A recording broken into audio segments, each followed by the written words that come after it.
Baik, Assalamualaikum warahmatullahi wabarakatuh. Materi kali ini kita membahas terkait sejarah virus ya.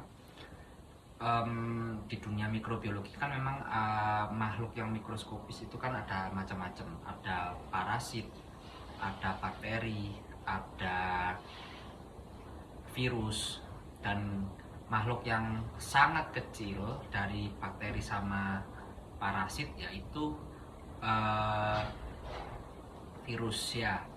Maka dari itu kita menjelaskan terkait bagaimana sejarah virus itu datang dan menular, karena interaksi virus terhadap sel virus dan sel, sehingga dari sel tersebut itu bisa menimbulkan sebuah penyakit ya. Jadi virus sendiri itu bisa berkembang biak dengan cara ada dua macam, ada fase litik sama fase lisogenik. Kalau fase litik ini merupakan fase di mana virus memperbanyak diri di dalam sel dan diambil secara langsung. Nah, jadi ada yang namanya siklus fase litik dan fase lisogenik. Kalian bisa cek di Google apa itu fase litik, apa itu fase lisogenik. Kemudian kita mengenal ada namanya tahap-tahap di fase litik. Yang pertama ada adsorpsi. Kalau fase adsorpsi itu virus menempel pada sel inang. Kemudian yang kedua ada penetrasi, di mana penetrasi itu virus itu bisa menyuntikkan materi genetik ke sel, jadi selnya bundar gitu, terus virusnya datang lalu disuntik.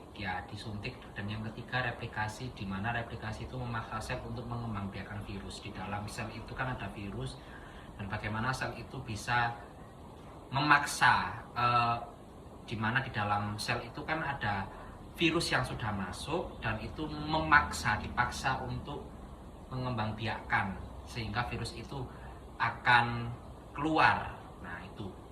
Yang keempat yaitu ada pematangan. Pematangan itu sendiri itu merupakan hasil sel replikasi yang menyatu dengan virus yang lainnya. Pematangan ya. Kemudian yang terakhir yaitu fase lisis, di mana fase lisis itu virus yang sudah terbentuk itu akan bisa membelah diri. Seperti parasit ya. Parasit kan ada semacam amuba itu kan memang membelah diri untuk perkembangbiakan. Sama halnya dengan virus itu bisa juga berkembang biak dengan cara amuba membelah diri. Next, yang selanjutnya yaitu memahami terkait fase lisogenik. Lisogenik itu yaitu virus yang bereplikasi dengan siklus lisogenik dan tidak akan secara langsung dan mengambil alih dari sel inang seperti halnya pada siklus litik. Jadi perbedaannya di fase lisogenik sama fase litik yaitu diambil secara langsung dan tidak langsung. Kalau lisogenik itu diambil secara tidak langsung dari fase litik. Nah, itu perbedaannya. Kemudian kita masuk ke mengenal fase lisogenik. Ada persamaan dan ada perbedaan juga. Kalau persamaannya yaitu sama-sama adsorpsi, di mana adsorpsi itu virus menempel pada inang sel ya.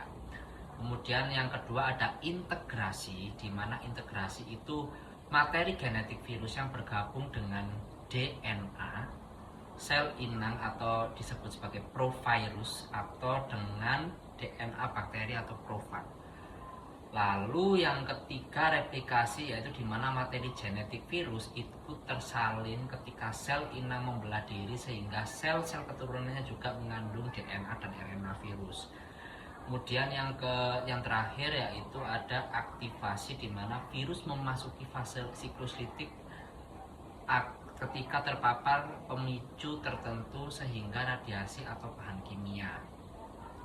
Jadi yang aktivasi ini khusus di mana virus itu merupakan pemicu dari radiasi atau bahan kimia.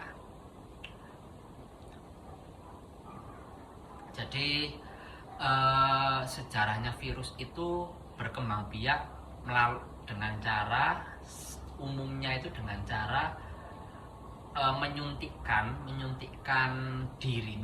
RNA DNA ke dalam sel, sehingga sel tersebut itu isinya itu virus-virus semua. Saya pernah lihat animasi di mana sel tersebut itu terisi oleh virus, terisi oleh DNA RNA, sehingga bisa menciptakan yang namanya penyakit virus campak, rubella, COVID-19 dan sebagainya macam. Nah, oke, sekian dari materi yang saya jelaskan. Cukup 5 menit aja, soalnya nanti gampang bosen kalau materinya panjang-panjang. Oke, terima kasih kalian telah menonton video ini. Mudah-mudahan video ini bermanfaat bagi kita semua. Nanti kemungkinan besar ini masuk ujian SMA atau ujian perkuliahan. Jadi kalian bisa dicatat ya, dicatat terkait materi yang saya sampaikan. So, terima kasih kalian telah menonton video ini. Sampai jumpa pada video berikutnya.